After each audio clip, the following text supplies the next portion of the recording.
Hey, what's up, guys? It's Chris with ChrisCantu.com, the red pill on steroids. And in this video, I'm bringing you another collaboration with my man, Ronin Man MGTOW.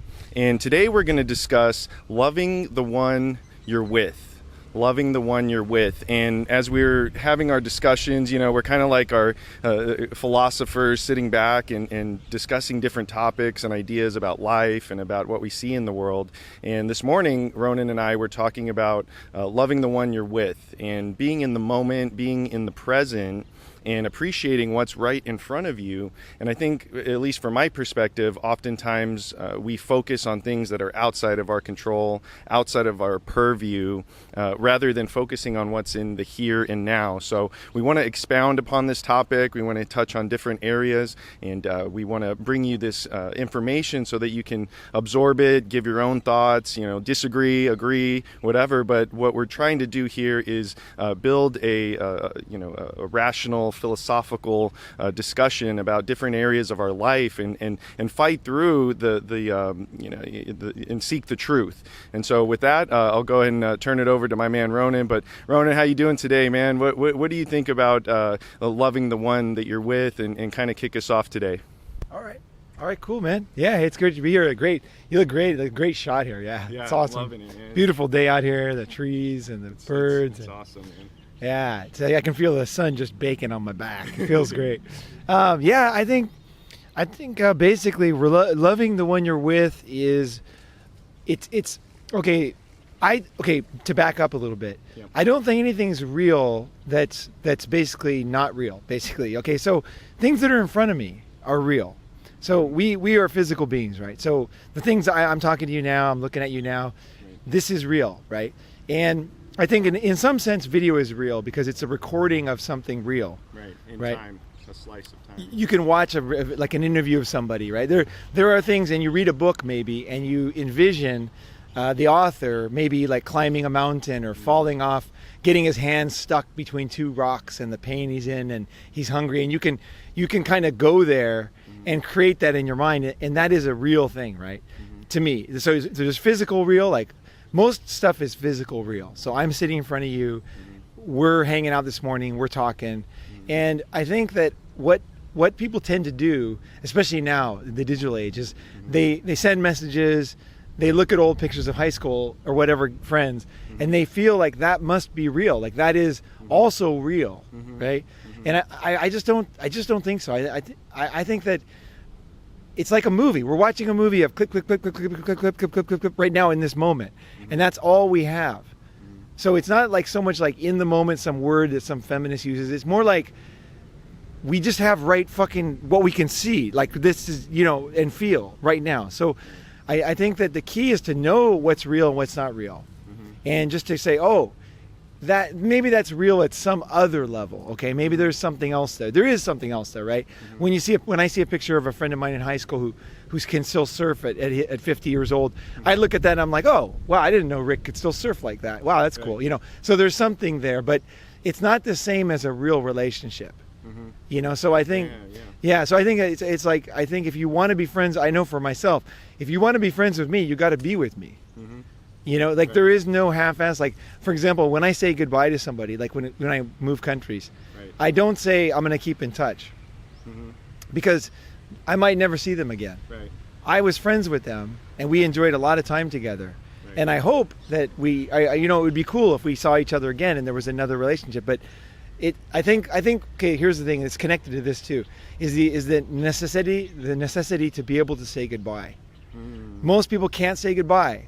So they're just saying, like, I hate goodbyes. Yeah, they can't say goodbye, so they can't say hello. They can't say real because they have to invent everything in their life. Is like, I care about this, and I care about this, and I care about that, and I'm worried about this kid that I'm not worried about, and I care about this other person in this earthquake. That I care about all these things, but yeah, it's like they don't really care about them, really. And it's like, I think separating fake from reality is super important, and that also allows you to have deep relationships because you actually, like, when I'm with somebody, I'm actually with them. I'm not somewhere else. Like, I'm actually right here. Like, you know what I mean? We're hanging here and we collaborate right now. Like, there's no on the script, or you know what I mean? So I think that is more what it is for me. Yeah. Well, you touched on some great things, and I think taking the quote-unquote red pill and deprogramming yourself is figuring out what is real and what has been programmed into me as a lie or a mirage or a facade. And so as you were talking, I was thinking about people back home and how they virtue signal about certain causes or about like a terrorist attack, and they put like a flag on their Facebook profile picture to support them. But are they really talking about the issues, the underlying issues of why this happened, or why the economy is the way it is, or these really the real meat of it? Or are they living on these high ideals where they can kind of virtue signal out and stand in that that space where they think they're a good person, but yet maybe they'll walk by someone, or they have an opportunity to help someone in the moment, but their fakeness or their inability to realize reality prevents them from maybe helping someone that's right in front of them, but versus putting something out where they're kind of signaling out that they really are a good person.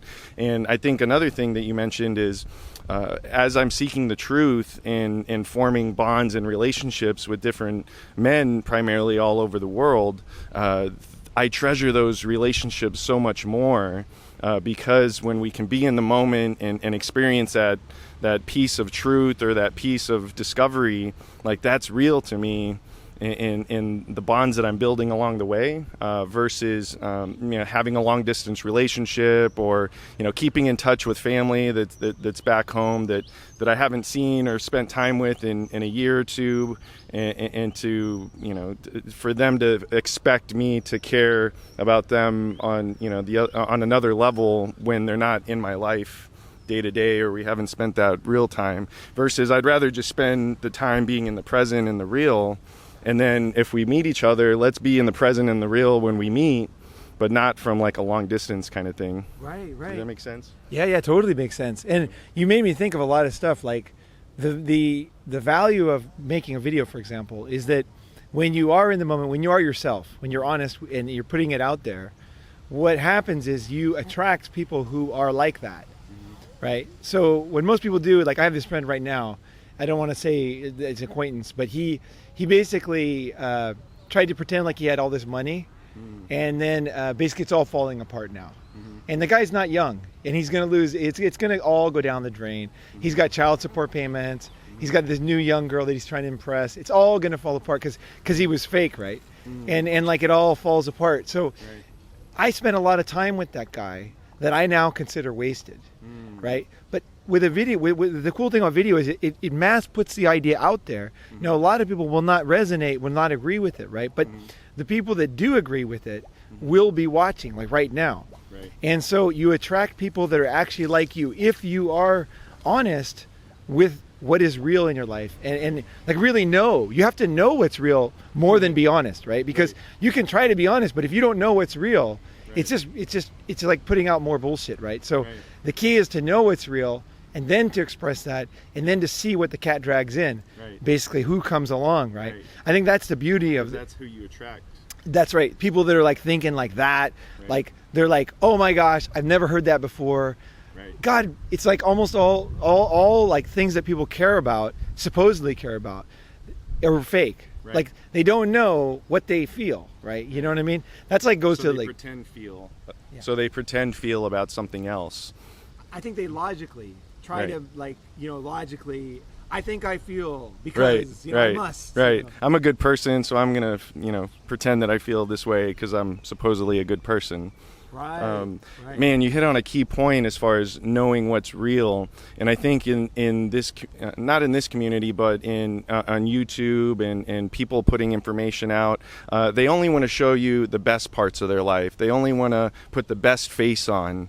They only want to show you that they're successful, that they got money, that they're taking selfies on Instagram and look at my baller lifestyle, on the beach or vacationing all over the world. It's almost like the fakeness is intensified on some of these social media apps. Like I'm thinking Instagram for one. That is fake, whereas real is the time that you spend with someone communicating, or even over video, but showing you the real. And I think that's why I hope that my channel resonates, and I hope, I know that your channel and other guys' channels, because we're not trying to sugarcoat it. We're not trying to pretend that we live these lives of, luxury or style, or that we got, they're ultra successful just to virtue signal it. Like, we want to, no, let's tear all that down. Let's get to the meat of it. Like, let's figure this out. And even if it's bad, even if it's not bad, but even if it's painful, or even if it's ugly, but at least we're going through that hard work.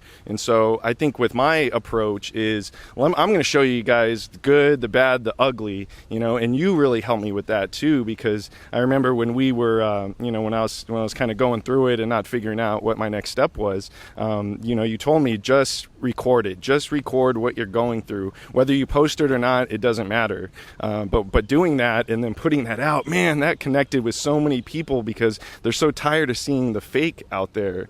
But when someone really like brings it to you and can break down and get to the meat and get to the bone, then that's so valuable. Yeah, it was funny because I remember that day. It was just before you did that. What was that title of the video? Burning the Bridges. Burning the Bridges. So we talked on the phone that day, right, and you were like telling me all this stuff. And then at the same time, you were kind of saying like, that kind of the message I got it for you was, I don't know what to make in a video kind of thing. And I'm like, how about the real feeling? Like, no, don't do that. don't say that things are not perfect, Yeah. It's like, no, it's like the thing we want to, so it's human nature to not, it's almost like we have all these real things going on, but our human nature, even as totally honest guys that are really trying, we're just like, our human nature is like, okay, I can't talk about that stuff. Right. I obviously can't talk about that, so I'm going to talk about, feminism or something. I'm going to go on hypergamy today. It's like, whereas meanwhile, I'm like, I feel terrible and I'm like struggling and like, so I think it's like, when you get in touch with who you are and what you're feeling in the moment, and like honestly separating what you consider real and not in your life, often one thing is you often discover the more personal the wound, the more universal is the saying, right? So it's like once you realize you struggle with something, like you put it out there, like often there's a lot of people who struggle with that. So you connect with people, and like people are like, oh, somebody talked about it. Because I think when you said you were living in your car, you had chriscantu.com, man. You were like, and then all of a sudden you said you're living in a car, like people didn't know that. Right. And it's like you really took a major risk. Right. And I think that's going to define you from now on, because not many people, you didn't say it later. See, these all these motivational speakers, what I really hate, it's like later they say I struggle with something, right? But it's not about that. It's about right now, because you don't know if you're ever going to come out of it. Right. You might spiral. It might not. Right. You might never have the beautiful videos later. You might not be in Thailand kicking ass in a beautiful park with bamboo, swaying in the winds early in the morning, being healthy, being positive. We had a great night last night. Oh, Brotherhood, everything's like coming together. Like that might not have happened. You might have gone into a spiral, and you still admitted it and took that risk. That right there is your that's your gold. That's your personal goal. Whether this channel disappears, YouTube deletes it, you never, you get whisked off to a black hole into some other or what's that called? When you a wormhole to another universe. You have that because you took that risk and you stand up stronger because of it. This is not the motivational shit. This is real. You actually got I took that chance. I didn't know what was going to happen. I did it, and now I know I can do other things. Right? I don't have to impress everybody right now. It'll still be a challenge, right? But it's like you did it, man. You did the big one, right? So that's like yes, yeah. And the not to harbor on this too long, but the reaction from other people in the comment section, even John from MGTOW is Freedom mentioned that video in one of his videos, and I remember John, he was like, I feel that, it was real for Big John, and because he at maybe one point felt that same way, and maybe, I don't know, didn't know how to express it or whatever, but I think that was a common theme among people that commented positively on that video, was that yes, finally something real, someone's showing the bad aspects of it or what they're struggling with, like really truly. And a week before that, I put out my struggle with loneliness and alcohol, and that was kind of the lead up to the burning the bridges, because I still was trying to figure out, like, why do I feel this way? And I, you know, I have all the time in the world. They, you know, they did me a favor by letting me go from that job, and so that I can really truly create. And it wasn't until a couple weeks later where it really caught up with me, like damn, that did hurt, you know. Like, I was putting effort into that job, and even though it was a quote unquote job, you know, I was still fulfilling my part of the bargain, working towards my vision. And then I think me, just personally, I always deal with stuff way later on in life until I thought it through and really see perspective, because I've been away from it from a long time. I didn't realize how much that affected me. So saying I'm struggling, you know, saying I had been drinking, you know, 8 days, 9 days, 10 days in a row, and just dealing with it, there was really no other way to get past that than to go all the way. Right, you know? right. And there's heavy stuff and there's light stuff. I was just talking, we were just talking about, and I was saying, like, this is a totally, like, this might not seem related, but it's kind of the same. I bought this stupid mic for my phone, right? It's a really cool, like, it looks good. It's a manly kind of metal, like, solid thing, and it has this dead cat on it, and you put it on your phone. It looks cool. Like, when I walk around with this thing on my phone, people actually get out of the way. Like, it's like I'm filming TV or something, and all I have is a phone. But it's like somehow this big mic looks super cool. Like, I bought this mic because I thought, I read these reviews, that would be good. Then I got it over here, and like people were like, oh, you know. So then I started filming with it. But the truth was, right away, as soon as I started using it, the dead cat didn't really work, and the wind would ruin my audio all the time, and I really had struggled with it. So, but what happened was, I had already mentally committed to this company in my mind. I, like, a brand can, like, make you not live in the moment or reality. Like, I committed to this. I guess I thought I was kind of cool because it was an Australian mic company, and I thought, and I knew the name of why the name had been created, and was kind of a cool story. And so I kind of committed to this company on social media. Oh, wow. Yeah. So, like, I'm like, this is the coolest mic.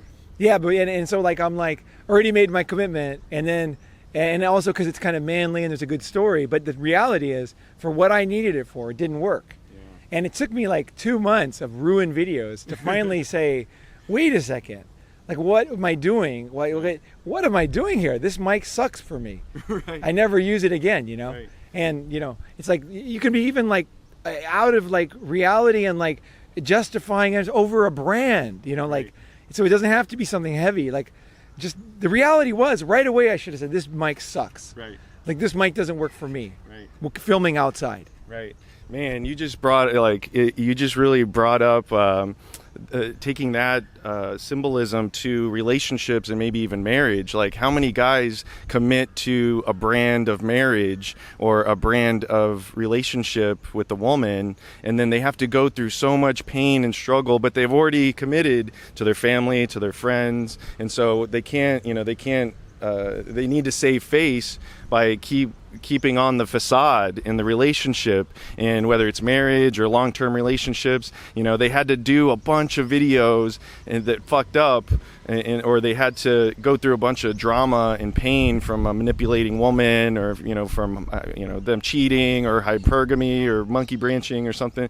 And then they said, man, why did I commit to this brand, or why did I commit to this woman even before I really knew what was real, right?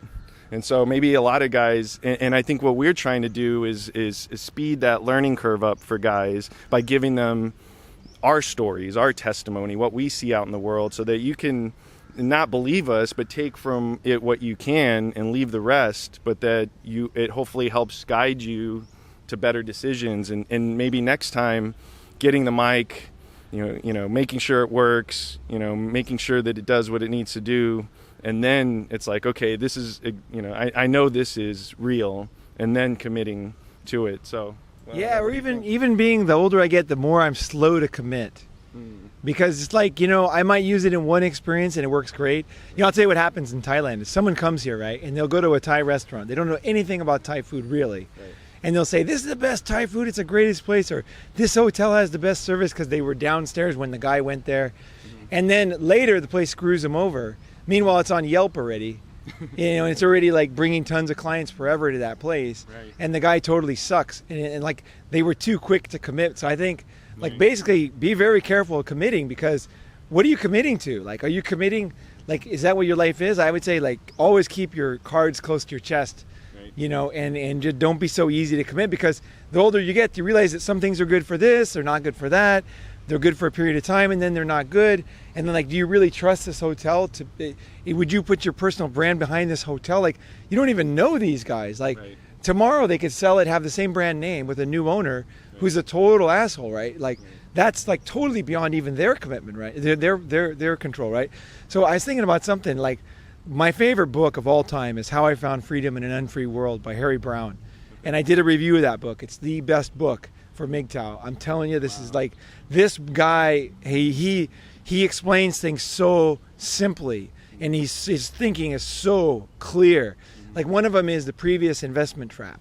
That's one of the biggest ones. So you commit something, and then now you put all your time into it, and also you put your kind of like your social face on it. And he really does a great job, better than I can do on this video. But I really recommend reading How I Found Freedom in an Unfree World. If you just search that title with .pdf, you'll find it for free online, because the guy passed away recently. And Harry Brown, it's a great book. You can read. It is absolute gold for MGTOW. I'm telling you, it is like, it's like its main vein of truth. Like, I can say that book changed my life. There's not many books that changed my life. Right. That book truly changed my life. Like, almost like I tried to do it again, like to be the new Harry Brown, because he's passed away. I still want to do that, by the way. Yeah.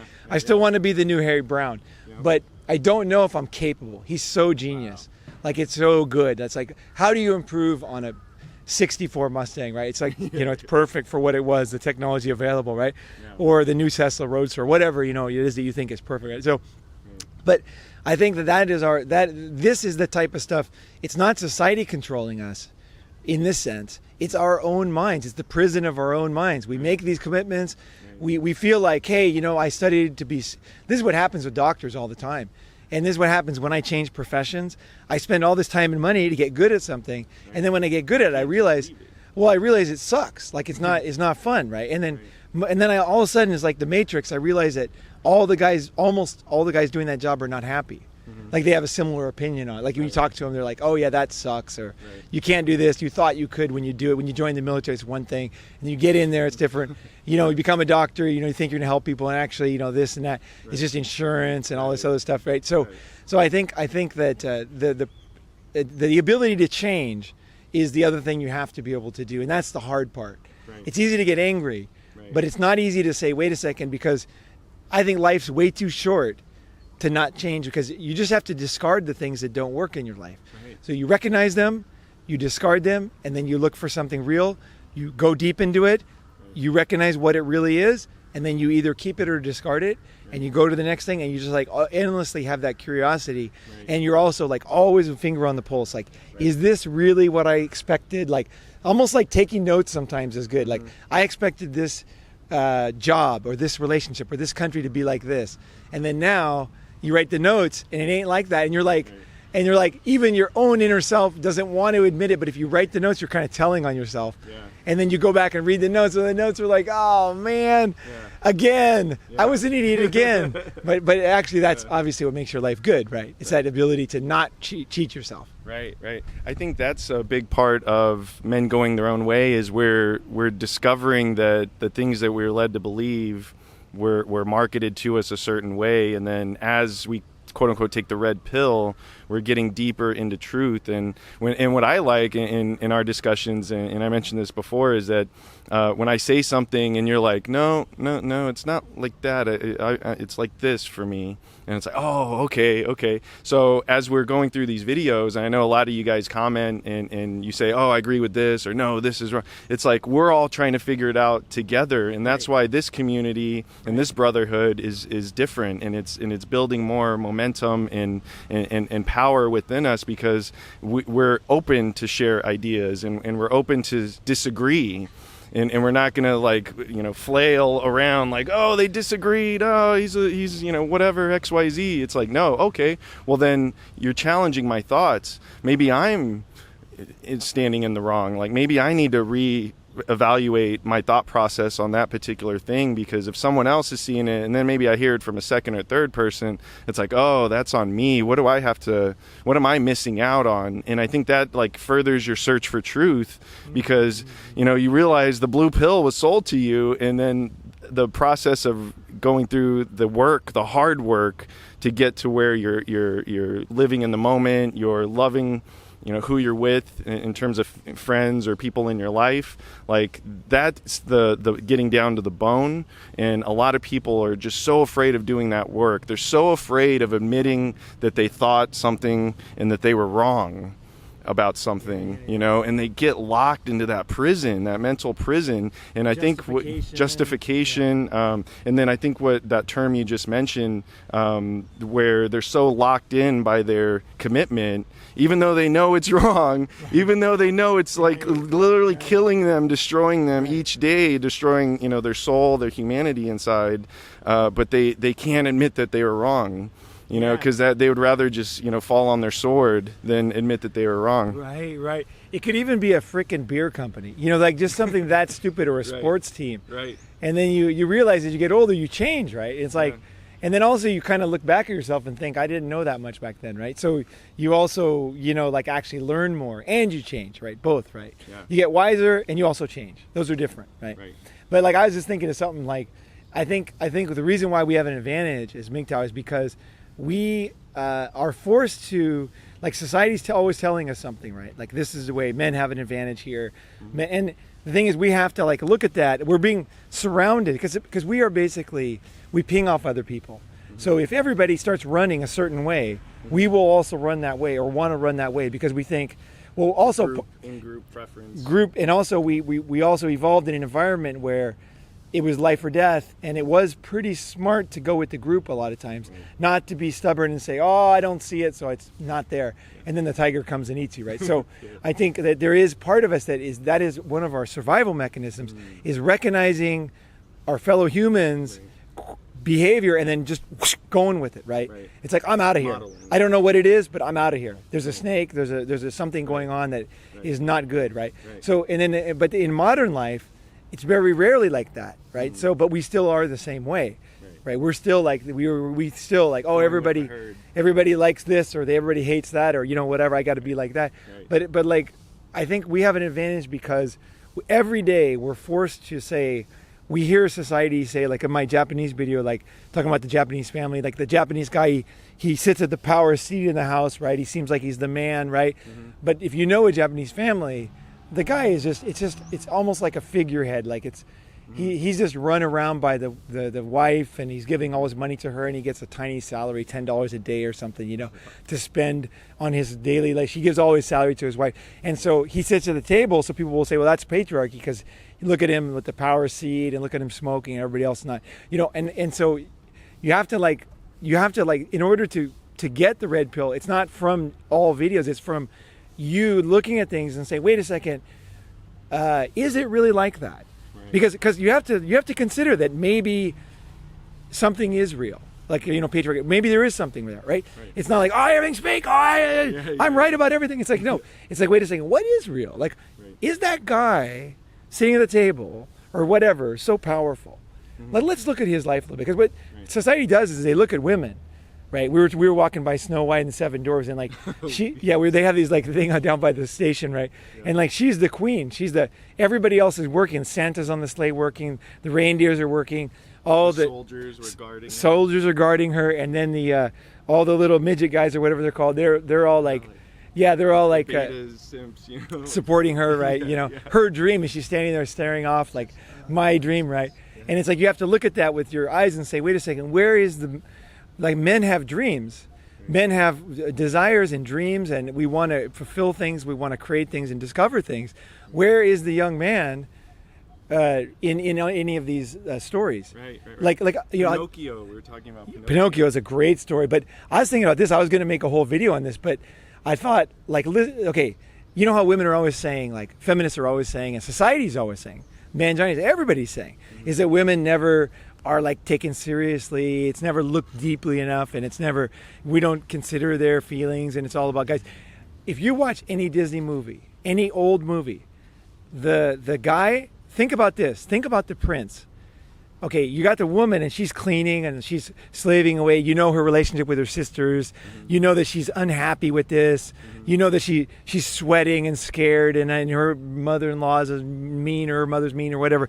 You know all about what her dreams are. She stares out the window and sings a song about her dream, right?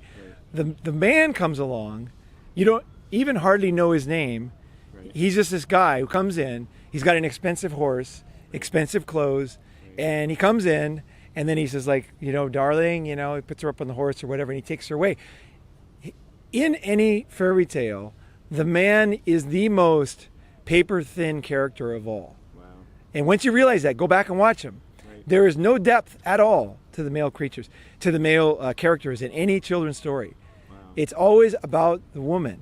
Mm-hmm. And like in order to like get to the heart of like what is society teaching us what's really like, I imagine myself like at that character last night, Snow White sitting there, and I think of myself when I was a kid, the dreams I had. I was sitting there dreaming of what I was going to do with my life, and I had those same feelings like that girl did. Yeah, I wanted to, like, I had to dream, like almost like he's singing out the window, right? Yeah. I'm like, I want to be this. I want to do this. I want to be this, and but society never, So like the ability to be in the moment, to be rational, and to suss these ideas out in your life is what makes you sustainable. These videos get you started thinking this way, but then you go out in your real life and you're like, let me see what's really going on in my life. Not with some kind of like rigid approach. You're actually analyzing logically, intelligently the things around you and creating new conclusions. And then you might be wrong, but you're analyzing that. And then that was what makes you, that is really, the red pill is not from somebody giving you something. It's they're giving you the seed of the desire to find out. Right. And then you're going out in your life and finding out and passing it on, and the joy of sharing, right? Right. And I think for a part of my approach to this channel and putting information out is to tell you where my mistakes were and belief patterns that I used to think, and then the discovery that I made after that I did the work. And me showing you the good, bad, and ugly, and being real about problems and being real about misconceptions that I thought for so long were real, and then admitting that I was wrong is the key. And so that it's okay to admit that you're wrong, and as you get the seed from these videos or Ronin Man or our community of content producers, they're not mapping it out for you. They're just giving you the tools to look at your own life and say, okay, with me, what did I believe so long? Where was I wrong? And admitting that and then correcting that, that's a part of the red pill. I think that's how we're helping men out there, is to figure it out for their own lives. What is their own truth? Not what's true for me, but what's true for you. Right. And I also think there's also a body of knowledge being created. So like one of my videos, we made fun of the SJW terms. There's like a dictionary of SJW terms, and we like made fun of me and Big John. We made fun of the whole thing all the way through the whole dictionary. Yeah. We were laughing so hard. It's one of the funniest episodes. We were having so much fun. But the thing is, I think also in that sense, there's like a dictionary. There's a body of knowledge. We are slowly like discovering stuff. So we do create ideas, and then we pass them on, and then other people create. But together, it becomes a body of knowledge. Right. Like when you go to school, there's a body of knowledge that you're studying. It's a scientific. It's been, a lot of people have put their brains together. There will be new discoveries, right? Mm-hmm. Like there might be another dimension in life. Somebody might discover how to reverse time or something. Like there's going to be new things, space travel at a higher speed or whatever, But also all that knowledge, it can be lost. So on your own is not enough either. So it's like the combination of all the smart people putting together these, like doing the hard work of thinking and like being wrong and testing and like figuring stuff out and collaborating, and then that becomes kind of almost like a scientific theory, and then eventually it becomes kind of truth, right? It's been tested by enough people, like gravity just seems to be real, Right. We were hanging off that bar last night. It was pulling us down, right? We're like, we tried to hang as long as we could, right? So I think that gravity is pretty much a pretty solid theory, Right. I also, it's like with our videos and our community, it's like hypergamy. hypergamy is real. I've heard it from this. I've heard it from here. I've heard it from here. Okay, we're forming this. Okay, we're guys from all over the world that are realizing that this word hypergamy that we were never taught growing up, that was hidden from us. It was almost occulted from us. Like, I didn't know about the word hypergamy until I was 36, 37, 38 years old. So all those years I was living without this knowledge of this one word and its meaning. And now through these videos, I'm like, oh, this guy talked about it. And this guy told the story where, you know, this girl, your story yesterday about you were banging this married chick and then she wanted you to have, you know, have your baby behind her husband's back, but she was the sweetest, most, homemaker, Susie homemaker, kind of sweetheart kind of girl. But the deep down, nature of women and good or bad is not what it's about. It's just the truth. It's not, the truth isn't good or bad. It's just the truth. And so as we're forming this whole, ecosystem of truth telling and data acquiring, these videos are like, hey, here's a little bit of data, you go to another channel, here's a little bit more, here's a little bit more, and so that you guys out there can put your own picture together and figure it out for yourself, not believe, oh, I believe everything Chris Cantu says, or I believe everything Ronin Man says. It's not about that, guys. It's about finding it out for yourself. We're just kind of giving you the volley, but you gotta slam dunk it. Right. Like there's a lot of Chinese guys and Indian guys that watch my channel. And the situation for men in China, I know very well because I lived there a long time. I speak Chinese, but it's different. It's a different. They're dealing with a different animal. It's different culture, creates different social trends. There's different risks. They have to buy a house if they can't get married. There's certain things like they're like rules. They're like the Chinese society and Indian society. I spent quite a bit of time in India too, and I really relate to Indian guys. I've seen I have a lot of friends in India. Like when I hang out there, I hang out with like all guys down in Chennai and stuff, and we talk about all kinds of stuff like guys' issues there in India. Right. It's very, very interesting to hear about like these guys who, India was pretty closed back then, right? And then they tell me about what it was like to be a man growing up in India, say in the 70s, and like the way they related to each other, how they couldn't date because you weren't able to date before marriage, and like it was like they tell me all their struggles and feelings, and so I think that the truth can be different also. So like there is also the aspect of MGTOW which is so different than what people expect about MGTOW, is that it really is a worldwide thing.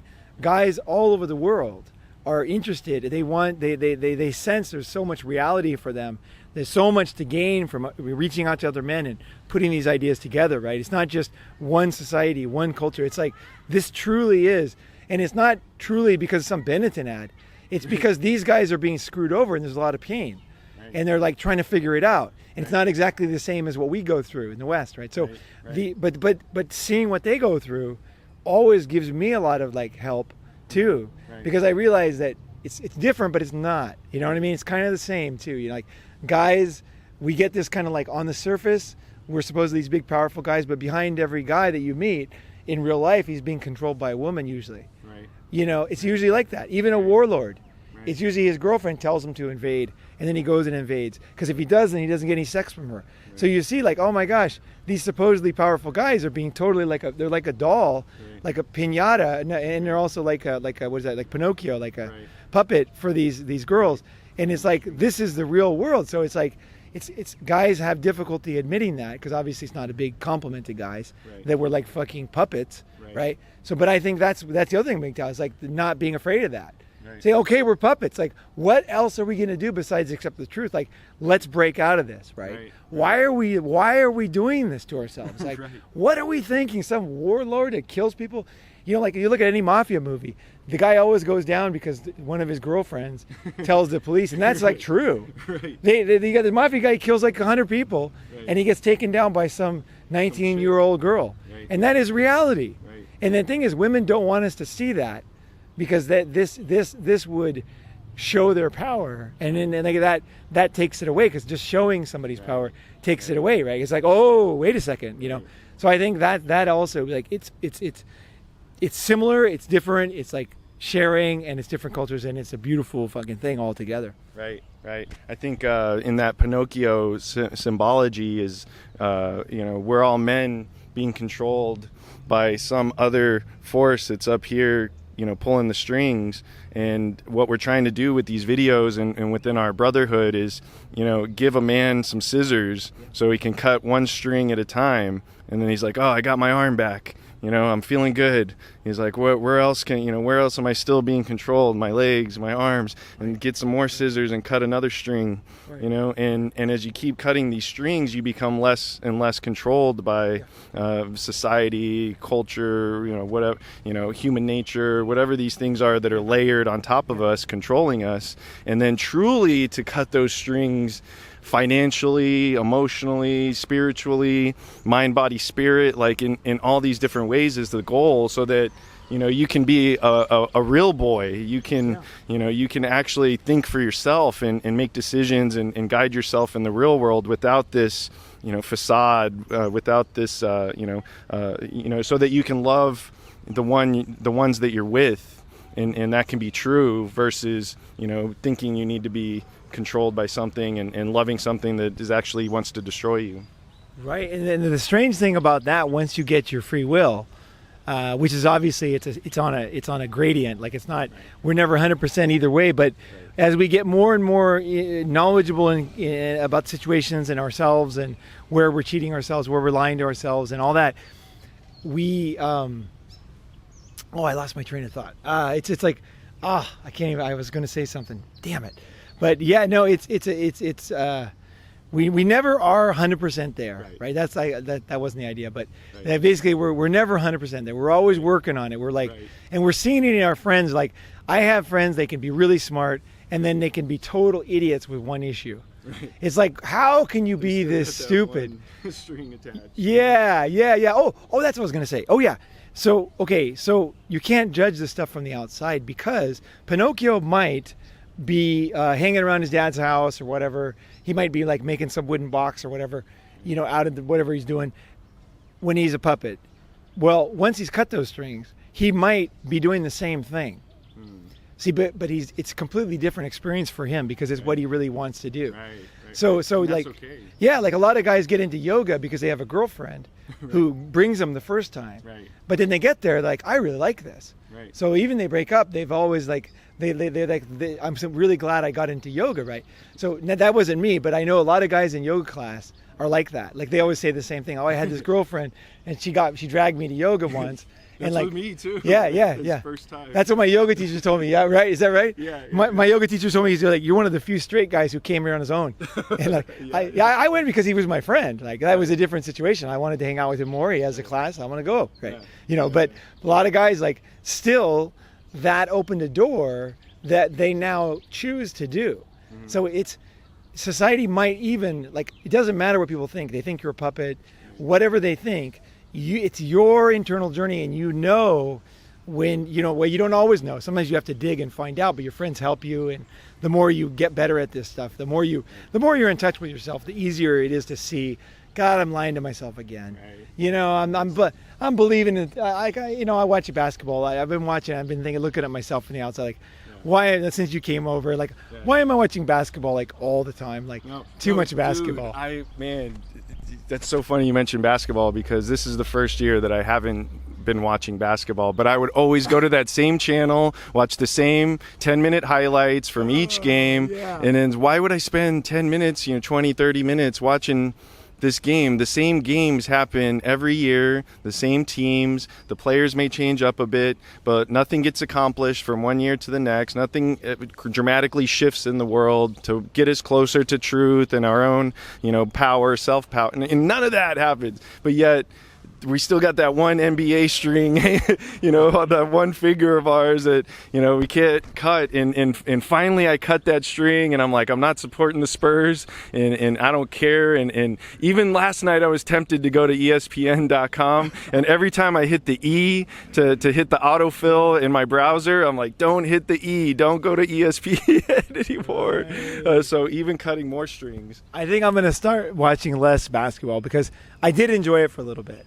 Because I discovered that channel about a year ago, and I was like super excited, because overseas you don't have cable, and so it's harder to watch sports. So I thought, here's 10 minutes, I can watch the Warriors. I like the Warriors. I'm going to watch them, but then after a year of this, that's the other thing, is that stuff changes Right. for you. Right. The Warriors didn't change. I changed. Right. Because I watched enough basketball. My mind was curious about like crossovers and like how you, because you play. yeah, how you break a guy's ankles to get him to fall down, you know, like the moves, and then also like passing, because I was never a great team player. I would play one-on-one all the time, and I wasn't not at all, but I enjoyed it and I liked to do it, right? But now, so I did watch it with a bit of curiosity. It wasn't just fandom, Right. you know, but it was it's still, now I'm kind of like, I understand now, passing's the key thing, Right. you know, like that's and moving around, you got to move, you got your set plays, you got to screen out. Like now my brain's figured out the main moves. Yeah. So now a year later, if you catch me watching videos for the next year, Yeah. you know, like I'll just be like feeling like an idiot because I'm pretty much done with that. Now it's on to something else, right? Right. You know, Right. and hopefully I can do that sooner the better, because I am actually bored with it. So it's pretty much over. Now maybe the finals are always fun to watch. Right. Because you live over. Drama, intense. Yeah, you know, yeah. The definitely, you know, take what you want and leave the rest. Right. You know, but even as we're going through this path, it's a constant evaluation of things. It's a constant testing yourself. And that's what we want for you guys, is to take these seeds that we're putting out, but let that grow within yourself, so that tree grows tall and strong for you, for your own life. You know, not for me, not for him, not for anyone else, but for you guys. And so I think that's that kind of hits on the point of love the one you're with, love yourself, because you're with yourself every day, but also the things around you, not just relationships or people, but relationships as in relationships to things you follow, the things that you spend your time on, pursuing. Question those. You know, it's okay to change. It's okay to admit that you're wrong, and then make those changes so that you move forward in life. And I think that's why we're all here, to better each other and better ourselves. Right. I'll just say one last thing, is that it can save your life being in the moment. Because I was walking down, these guys wanted to rob me, these three guys, and I was in the moment, and I immediately sensed that this was not a normal interaction. And I did something. I made it very clear that I was not going to go down easy. And these guys backed off because they knew I was down. I was not going to go into it any farther. Like, this is it. I like, you guys want to go all the way? Because I'm going all the way. Right. I don't like being robbed. I don't like that shit. Right. You know. And so that I used to have this thing. Whenever somebody robbed me, I would basically knock them out or whatever, and I would take their pants off. So I left them with no pants. Right. So they had to go home with no pants. Right. And like, that was my thing. I used to always do that. But like, when somebody, hardcore gangster, someone tries to rob me, I'm going to take their fucking pants off. You go home with your fucking shorts off, right? And, but the thing is, that's what I did in my 20s, 30s, 40s. I keep thinking like that in my 50s.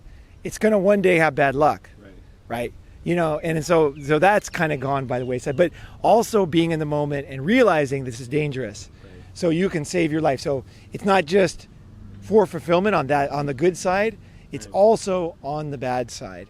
And my recognition that I'm too old to be doing that is also important too, because it's like the NBA. I just caught myself right there, getting into it too much. Don't need that anymore. Took my chances. There's another way to deal with it when you're 50. And I'm going to learn that new way. So if anybody has any ideas what you do, because you know, I have this kind of like rigid thing. I'm very proud of it. Like, I see the guy running away with no pants, I feel like, you know, I take his wallet, I got his address. I say, I'll fucking get you, man. And I got his address, right? You know, I used to love doing that, you know, because then the guy's kind of taunted, right? I got his address, right? You know, but so now I realize, just saying this, for me now, it's not true anymore. I don't want to do that anymore. I hope I don't have to do it anymore, because I know that there's going to be bad luck one day. I've been very lucky in my life. But let's go to the next stage. And again, here it is. You're calling yourself, you know, it's okay that I did that. But now, do I want to? 50, I'll be 53 in January. No thanks. Yeah, I'll try a new way. There's got to be a new solution for this, right? I haven't found it yet, but I'm going to look for it. I had a pretty good one for a long time. Nice. Well, man, this was such a great conversation. that's a great story to kind of end on. So, figure it out for yourself, guys. We're just kind of passing you our testimony, our seeds of truth that we've discovered for ourselves. But it's up to you to put that jigsaw puzzle together piece by piece. And, as you follow Ronin Man, as you follow, my channel, Darius, all the great guys out there, Miggy, even, with his different approach to making you laugh and getting you through that way too, not just the serious, red pill on steroids. Awesome Yeah. Shout out to MGTOW 101, and shout out to all you guys out there that are supporting the Brotherhood in the comments, in the super chats, and the donations, and we need to support all MGTOW content producers, and we need to have their backs, because this is the foundation that we're building. I gotta get a donation. We'll build upon. Yeah. We got to set up Ronin Man with a donation. Against taking donations. But it's okay, because we're providing value, and as long as you guys see value, if you don't, you don't have to, but if you do, it goes a long way. I'm gonna say this: I met you, and you've been very good at that. Like just saying, "Hey, I provide value, and if it brings value, donate." Right? I've been so scared of asking for donations. I've never asked, like, you know what I mean? When we helped that cat, we got $100, that's it. Right. And so now I realize, like, creating all this content, using all this time, it's worthy. The labor is worthy of his hire, right? So there is. So I'm gonna try to get over this one, and hope you can help me with this one. Yeah, that's another thing that maybe another string that you'll cut, and and if you guys find value with Ronin Man, like, definitely support his channel, subscribe. Just this whole brotherhood, this whole community. We talk here in the background off these videos, and trust me, guys, there's a lot of stuff going on. We're changing a lot of people's lives, a lot of men's lives. We're saving a lot of men's lives, and so donations or whatever aside, but just support us in the seeking of truth, and support your own search for truth as well. And together, we'll figure this thing out, and we'll be better men for it, and society will really end up being better, because some few men decided to get together and figure this out. We're all like scientists here, even you guys commenting, and you're telling your stories in the comments, and it's this really not organized research institute that we're forming called MGTOW, and so this will one day get us to the stars. But we're doing the hard work. We're not afraid to make changes, and we're not afraid to admit our mistakes. So with that, I'll let Ronin sign off here, and we'll let you guys go. Hey, thank you. Great interview, Chris. This was really good. Thank you. Yeah. Thanks for watching, guys. All right, guys. This has been Chris with ChrisCantu.com, the red pill on steroids, and we'll hit you back tomorrow with another video. Peace.